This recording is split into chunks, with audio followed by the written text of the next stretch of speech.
Hey buddies, welcome to MWS Media, where we're going to be trying something new here. I'm going to be discussing local, state, and federal news that's going on around us, and I'm going to kind of give you my impression on what I think about things.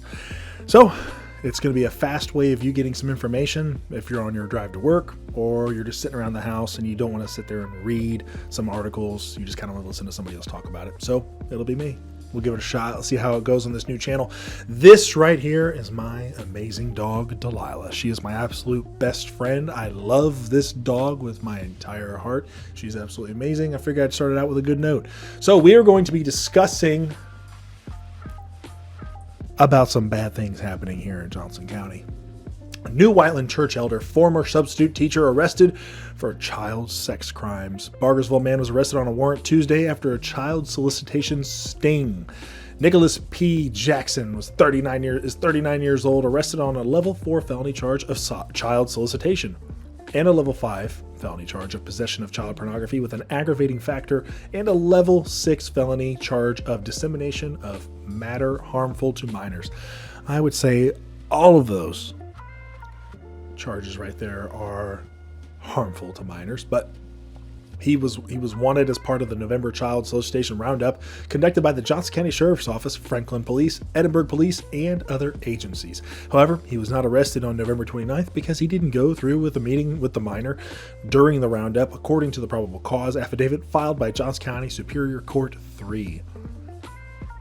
Detectives corresponded with Jackson via a local group within an encrypted chat room app that is largely used for criminal activity such as these bad things. These very, very bad things, folks. Horrible things. Bad people things. These are horrible people. Horrible people.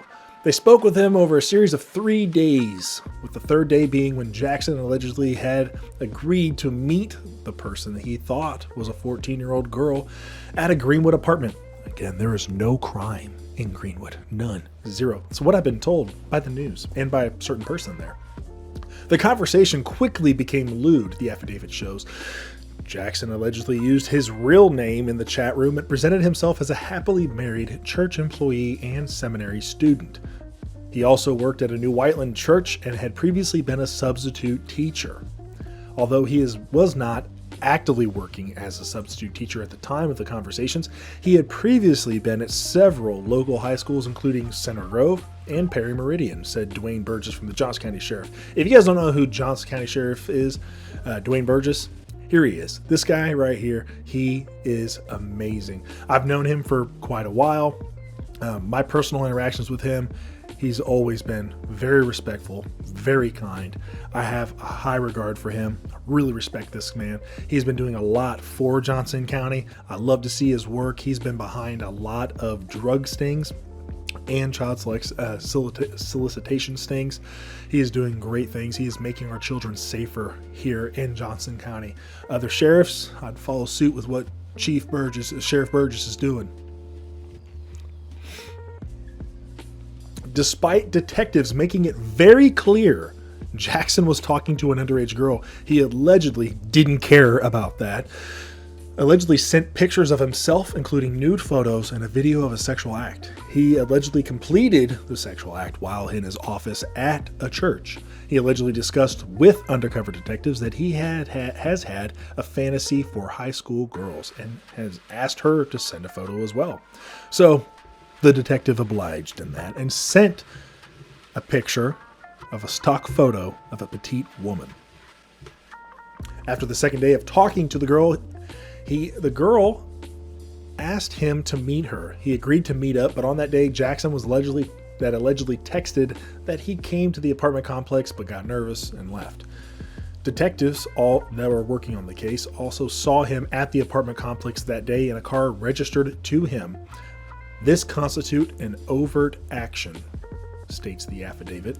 On December 15th, detectives came to the church where he works to speak with him. He agreed to an interview and surrendered 2 electronic devices to be searched. I wonder if they had a warrant for those 2 electronic devices.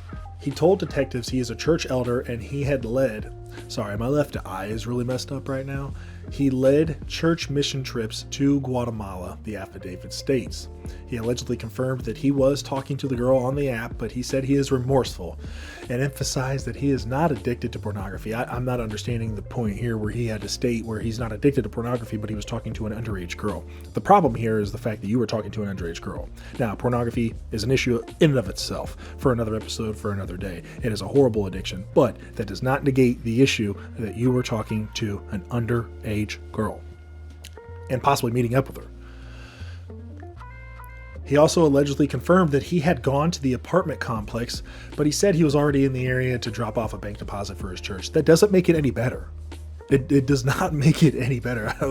What were you expecting at this point where the detectives were like, oh, dude, you should have told us that you were dropping off bank deposits for your church. You know what? Go on your merry way. No, that doesn't make it any better. In fact, it makes it slightly worse because you know that you're doing something wrong.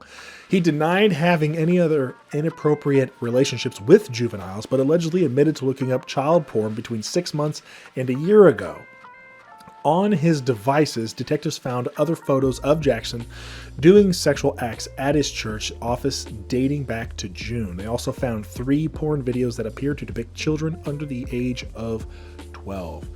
Jackson and dozens of other people, again, horrible people, folks, terrible people, have been arrested through local child solicitation stings. Franklin Chief Kirby Cochran, Edinburgh Chief, I apologize, I'm going to mess up your name, Dwayne Little, and Burgess are committed to continuing these types of investigations and operations. He said about an immediate release about Jackson's arrest. For these roundups, investigators from each agency work many hours and have begun to collaborate with the U.S. Secret Service and other federal law enforcement partners. Together with the prosecutor's office, the agencies are working to make kids safer. This is from Sheriff Burgess right here. We must have these relationships in order to keep children and the citizens of Johnson County safe. Well, Sheriff Burgess, you are doing so, as well as Sheriff Cochran, Chief Little. You guys are doing God's work. Thank you very much. I thank you from the bottom of my heart about the work that you guys are doing and all the detectives and officers behind the scenes making these these stings happen. I appreciate it. So now we are going to be moving on to Jelly Roll.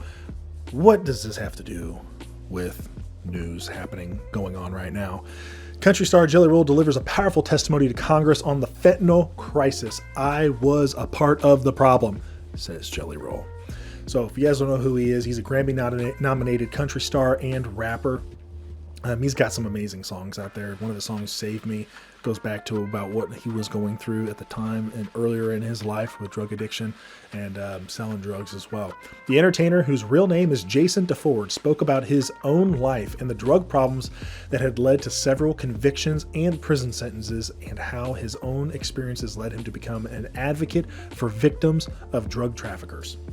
Speaking to the U.S. Senate Banking Committee on January 11th, the singer noted that statistics show that there is a 72% chance that a person who dies from a drug overdose will have been taking fentanyl. This is what Jelly Roll states right here is, it is important to establish earlier that I'm a musician and that I have no political alliance. I am neither a Democrat nor Republican. In fact, because of my past, my right to vote has been restricted. Thus far, I have never paid attention to a political race in my life. Ironically, I think that makes me the perfect person to speak about this because fentanyl transcends partisanship and ideology. Jelly Roll went on to say about 190 people die from fentanyl abuse every single day. This is the equivalent to a 737 plane. Could you imagine the national media attention it would get if they were reporting that a plane crash was happening every single day, killing 190 people? But because it's 190 drug addicts, we don't feel that way, because America has been known to bully and shame drug addicts instead of dealing and trying to understand what the actual root of the problem is. Something from my own life here with what I do for a living, we do see a lot of fentanyl overdoses. We see a lot of people who are overdosing just about every single day. We have an overdose here in Johnson County. It is something that is gripping a lot of people. And this is not just people who are just living in slums doing drugs. These are people just all over. People who just get addicted to pain medication because they're having knee pain, they're having back pain. There's things going on in their lives that they think that turning to drugs is going to be the only way to fix it. And it's a horrible addiction. It is an absolutely horrible addiction. My heart goes out to them and the families that have to suffer through all of that. The singer added that he became a drug dealer and was part of the problem. I'm assuming it's supposed to be part. I am here now standing as a man that wants to be a part of the solution. So, Jelly Roll, I appreciate what you're doing. I stand behind you and I want full support of this. I hope to see that our Senate is able to make these changes and start performing better in the drug addict space to be able to get these people the help that they really need. So this was the first episode of MWS Media. I really hope that you guys enjoyed it. Please let me know if there's anything that you guys see that you want me to kind of review and go over. I would be more than happy to. I hope you guys have a blessed day.